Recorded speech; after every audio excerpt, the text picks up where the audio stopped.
Well, plenty of drama down here in the paddock today with a fire at the Mclaren Hospitality Suite.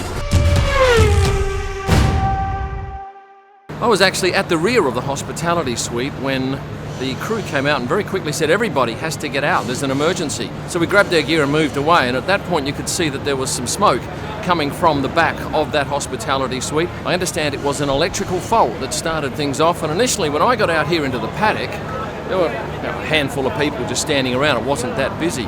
But within about 10 minutes, there were people everywhere, and I feel very sorry for the hospitality crew who were directly affected. You all right? Everyone all right? Electric issue. Okay. So what happened? Well, I was actually out the back just about to have lunch at the Mclaren Hospitality Suite, and Chef Karl-Heinz Hauser has just had a word with me.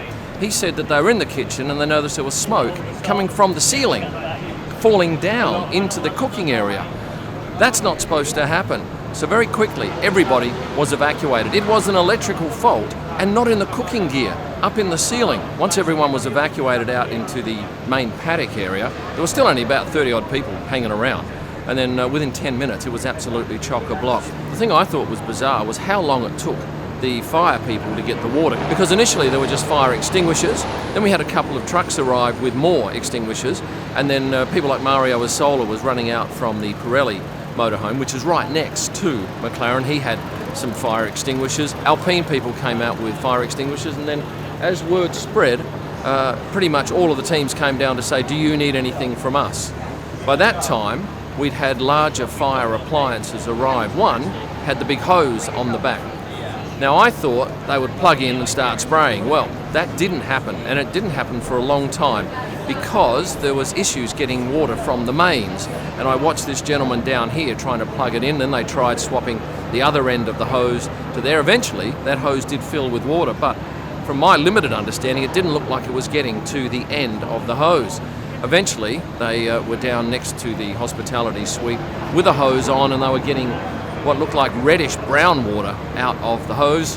And I'm not even sure that ended up being useful in any particular way. Security did set up a line and kept everybody back about 15 minutes after this kicked off. They managed to get water out of that appliance, but I guess they were hoping to get it out of the mains because it's an indefinite source and perhaps even at a higher pressure. But as I stand here now talking to you, I can still see that there is smoke coming from the back of the garage. It's not black smoke, which you'd typically expect from a large fire.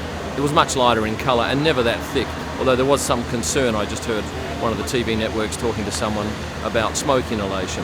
I don't think Pirelli's been too badly affected. They're right next door.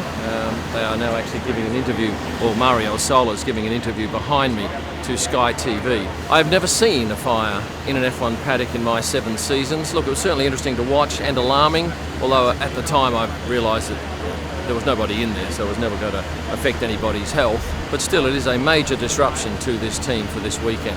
As I look down here now, I can see Zach Brown talking to one of his people. He's got obviously great concerns for his people. Now, I understand nobody was injured, so let me make that abundantly clear.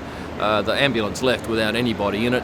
There were a number of paramedics down here standing by, but they weren't required. No doubt the drivers will be asked about this because they were in that hospitality suite at the time, although I imagine that'll be well at the end of the day in the press conferences. It was an unfortunate event, to be sure. Now, if you're wondering what this means for the team for the remainder of the event, which is a day and a half, well, they can't cook. That's a given. I'm not even sure they're going to be able to get guests in the front to the hospitality section. Karl-Heinz Hauser, who runs that hospitality suite, he's a Michelin star chef, is disappointed, obviously, but very quickly they've made plans to sort out the rest of the day.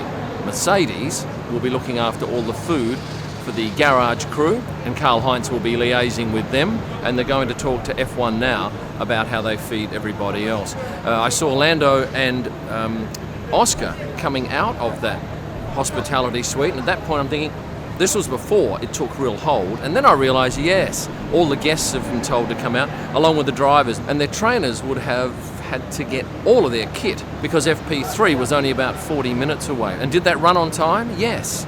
I guess there was no real disadvantage to anyone if the drivers got all their stuff out, which I understand they did. They just made their way to the garage, and they will be housed up in the garage here between sessions where normally they'd go back to the hospitality suite. Now, if you're wondering whether there are any technical crew in there, no. So it's not like their race strategy or planning will be impacted. That is purely hospitality, management and driver stuff. and a kitchen with a washing machine. I had no idea that those motorhomes actually had washing machines and dryers in them. And that's how the driver's suits are laundered at the end of each day. Now even now, I'm looking back here and there is still smoke coming from there. You can smell it in the air. It's not acrid, it's not debilitating, but certainly it is not put out. They have a race next weekend in Austria, and they'll be wanting to move that hospitality suite to Austria on Monday. It's going to be interesting to see if they can get this all fixed up by then. They only have one hospitality suite, so if that can't be repaired by, say, Wednesday, there's no point taking it to Austria. The question will be then, what do they do with their crew for that race? And of course, there's even a chance it won't be fixed by the British Grand Prix, although I think that is a long chance. But yeah, still smoke coming out of this hospitality suite. Of course, everybody's cleared out now. There's a session on which I should be out shooting, but no, I think this has more of an interest to you than a few car pics on track. Now, if you are a guest of McLaren on race day, I wonder where you will be housed. I'm kind of thinking that maybe another team, and perhaps even Mercedes, given they've helped out with the food, maybe they'll come to the party and offer the hospitality guests somewhere to sit in between sessions.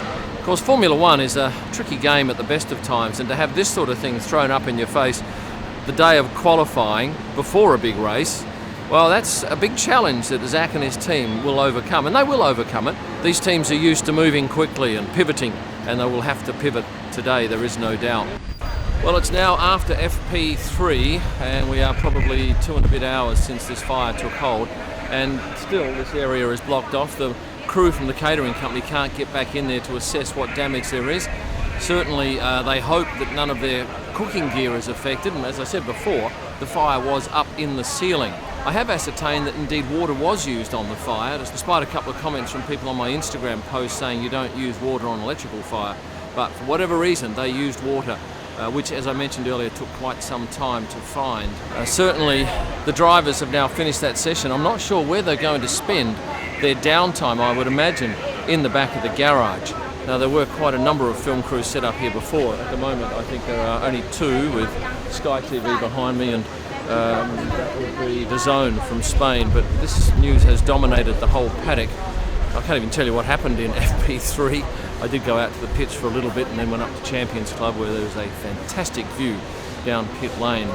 So out of all of this, I see that there's great camaraderie between the teams. Even teams that are opposed to each other will always help out in an emergency, and that is somewhat delightful to see. With that said, I invite you to like this video and subscribe for those of you who have not yet done that. And for a whole lot of extra content and stuff, head over to one of these sites. Thanks for watching, and stay passionate.